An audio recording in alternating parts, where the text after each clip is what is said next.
de romantiek en de benam een schrijver als E.T.A. Hofman, de vertellers. Het lijkt het wel dat er gewoon geen grenzen binnen voor de vertellers.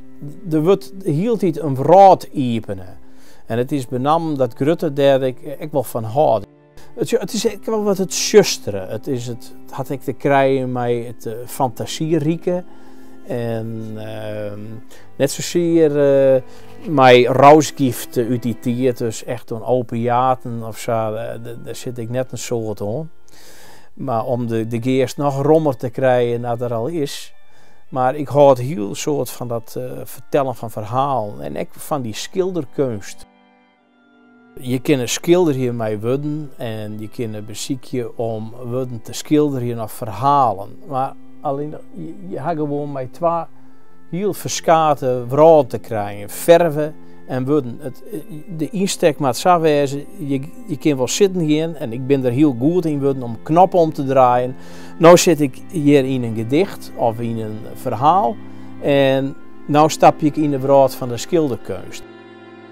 Ik ben vanzelfs, hoe dan ik, een band van de tijd dat ik opgegroeid ben, dus ik mijn tv.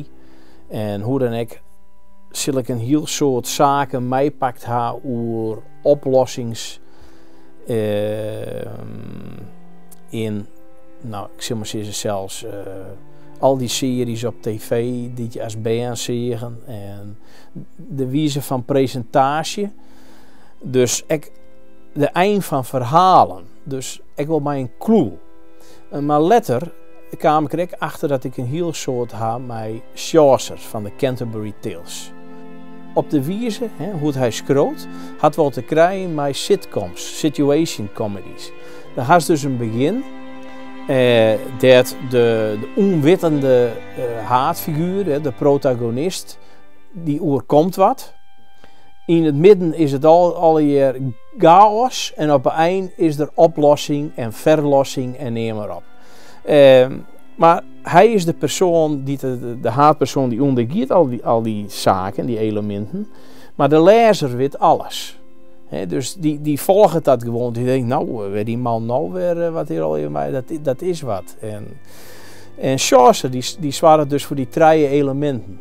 Begin, iedereen die komt in de kunde met alle problemen. Er is chaos en nog meer idiote dingen. Nog een lientje daarheen, een lientje daarheen. En op het eind is het dan die helderheid, oplossing.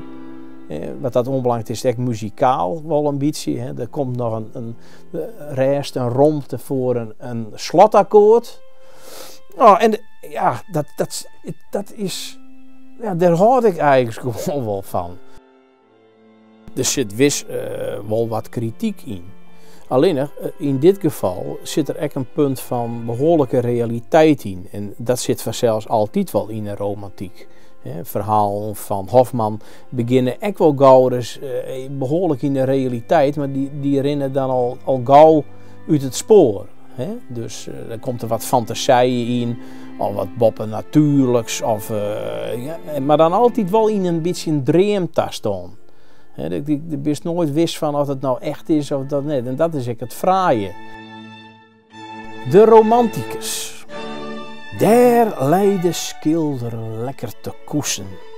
Midden in de bosk, op een iepen plak tussen het hege griene gras en veen. De man hier, dat kon je sasjen, maar een daaldes plakje uitzocht om en plein air in de vrije natuur te schilderen. Er wie namens geen mis op dat het een schilder wie.